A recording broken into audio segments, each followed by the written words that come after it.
નમસ્તે. પરંપરાનું પરિમાર્જન કરનાર, સંસ્કારિતાનું સિંચન કરનાર, આ જિંદગીનો અર્થ સમજાવનાર અને આ દુનિયાની સમજ આપનારને મારા નમસ્કાર.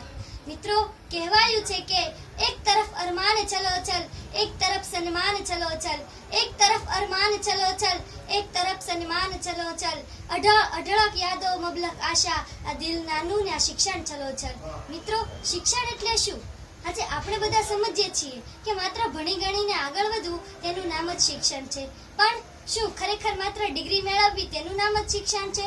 તો તેનો જવાબ છે ના. કારણ કે મારા મત મુજબ આગળ ભણી શીખેલા જ્ઞાનને જીવનમાં ઉતારવું તેનું નામ શિક્ષણ છે. સત્ય, સમર્પણ જેવા ગુણોનું પાલન કરવું તેનું નામ શિક્ષણ છે. વડીલોનો આદર કરવો, ગુરુને માન આપવું અને કુટુંબનું નામ સારા કાર્યોમાં આગળ ધપાવવું તેનું નામ શિક્ષણ છે. હા, આજે 21મી સદીમાં ડિગ્રીને મહત્વ આપવું ખૂબ જરૂરી બની ગયું છે.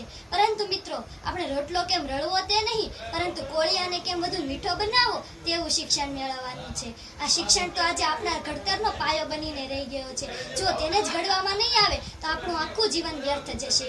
આજે આપણે બધા જોઈએ છીએ કે આપણે કોઈ પણ નાની મોટી નોકરીઓ મેળવવા જઈએ છીએ ત્યાં પણ શિક્ષણની આવશ્યકતા પહેલી ઊભી થાય છે. ગાંધીજી, સરદાર પટેલ જેવા મહાન નેતાઓ પણ તેવા સમયમાં બેરિસ્ટરની પદવી મેળવીને ગયા છે. પરંતુ આઝાદીને લીધે તેઓએ પોતાનું ભણતર છોડી દીધું હતું. આજે શિક્ષણમાં પણ ભ્રષ્ટાચાર જોવા મળે છે. આજે ઘણી એવી શાળાઓ છે, આજે ઘણા એવા નબળી પરિસ્થિતિના બાળકો છે જેઓને ભણવું તો હોય છે પરંતુ સારી શાળાઓમાં એડમિશન લેવા માટે પૂરતા પૈસા હોતા નથી. આજે શિક્ષણને લીધે આજે ઘણા વડીલો પ્રત્યે ખૂબ અણગમો પેદા થયો છે. લોકોને સમજવાની જરૂર છે.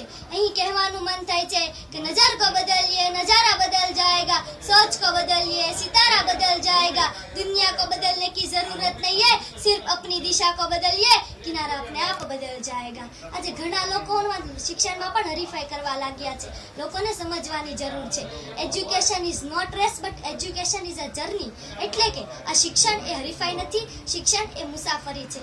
આજે ભણવા ગણવાથી જ લોકો સારા વ્યક્તિ બની શકે છે. આજે આ ભણવા ગણવાથી જ લોકો સારા ડોક્ટર, નેતા, વકીલ થઈ શકે છે. આજે આ ભણવા ગણવાથી જ લોકો સમાજમાં ઊંચું નામ પામી શકે છે. હા, આજે દેશમાં એવી કેટલીક ભણેલી વ્યક્તિઓ છે જે પોતાના માતા પિતાનો આદર કરતી નથી, પોતાના માતા પિતા પ્રત્યે તેમના હૃદયમાં સ્નેહની ભાવના નથી. આજે અમારે એટલો જ સંદેશો દેવો છે કે જે ભણેલી વ્યક્તિ, જે શિક્ષિત વ્યક્તિ પોતાના માતા પિતાનો આદર કરે છે તેનું આખું શિક્ષણ સફળ થઈ જાય છે. અરે, શિક્ષણ તો એવી મૂડી છે જે ક્યારેય ચોરાતી નથી, વળી તેમાં કોઈનો ભાગ પણ પડતો નથી. શિક્ષણ તો પડછાયો બનીને જિંદગીમાં હંમેશા આપણી સાથે જ રહે છે. અંતમાં હું મારી વાણીને